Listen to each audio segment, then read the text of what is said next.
శ్రీ వారాహిదేవి జ్యోతిషాలయం విద్య, ఉద్యోగం, వ్యాపారం, పెళ్లి, ఆరోగ్యం, నాగదోషం, సంతానం, రాజకీయం, వామాచార దోషం, భార్యాభర్తల మధ్య గొడవలు, అత్తాకోడళ్ల మధ్య గొడవలు, ప్రేమించి మోసపోవడం, స్త్రీ పురుషుల వశీకరణం, ధనం నిలకడ లేకపోవడం, మీ ఎటువంటి సమస్యలకైనా 24 గంటల్లో పరిష్కారం లభించబడును.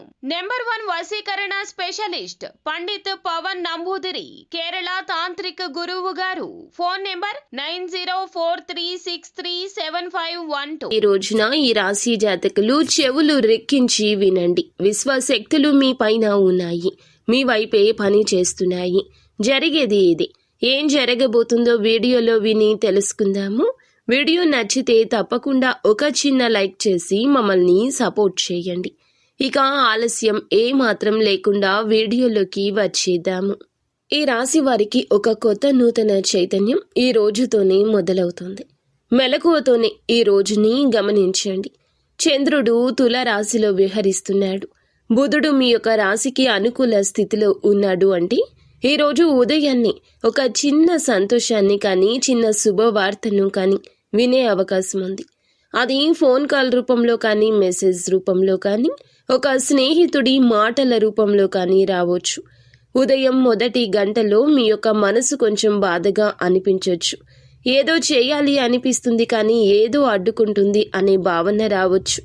ఇది శనిగ్రహ ప్రభావం వల్ల. కానీ భయపడకండి. ఈ అడ్డంకి తాత్కాలికం మాత్రమే. ఒక్కసారి పనిపై దృష్టి పెట్టగలిగితే ఆ శక్తి మీ వైపుకు వాలిపోతుంది. ఉదయం నుంచే మీకు ఏదో సౌకర్యంగా ఉంది అనిపిస్తుంది. దీని అర్థం మీ యొక్క మిత్ర బంధాలు, సామాజిక బంధాలు, టీం వర్క్ బలపడుతుంది. ఉద్యోగస్తులు ఉదయాన్నే మీ యొక్క సీనియర్స్తో మాట్లాడడం ద్వారా కొత్త ఆలోచన లేదా కొత్త ప్రాజెక్టు ప్రారంభమవుతుంది. ఆర్థిక పరంగా చూస్తే ఉదయం డబ్బు ఖర్చుపై జాగ్రత్త అవసరము. ముఖ్యంగా ఆన్లైన్ కొనుగోలు చేయాలి అనుకుంటే ఆలోచించండి. కొన్ని అనవసర ఖర్చులు జరగవచ్చు. ఈ ఖర్చు మాత్రం తర్వాత లాభంగా మారుతుంది. నిరుత్సాహం అవసరం లేదు. ఇక ప్రేమ సంబంధాల విషయాన్ని గమనిస్తే ఉదయం స్నేహితుడు కానీ ప్రియమైన వ్యక్తి నుంచి కానీ చిన్నపాటి మెసేజ్ హాయిగా ఉంటుంది. ప్రేమలో ఉన్నవారు మరింత సంతోషంగా ఉంటారు. మధ్యాహ్నం చూస్తే 12 గంటల నుండి 4 గంటల వరకు సమయం చాలా శక్తియుక్తవంతమైన సమయము. విశ్వశక్తులు మీ పైన ఉన్నాయి అనే వాక్యం ఈ సమయానికి సరిపోతుంది. సూర్యుడు 9వ భావం మీద తన దృష్టిని పెట్టాడు. అదృష్టం మీకు వెనక నుంచి తోడుగా ఉంటుంది. ఈ సమయంలో చేపట్టే పనులు ఫలిస్తాయి. చక్కగా ధైర్యంగా ముందుకు సాగండి. ఇష్టదైవ నామస్మరణ నిత్యము చేసుకోండి.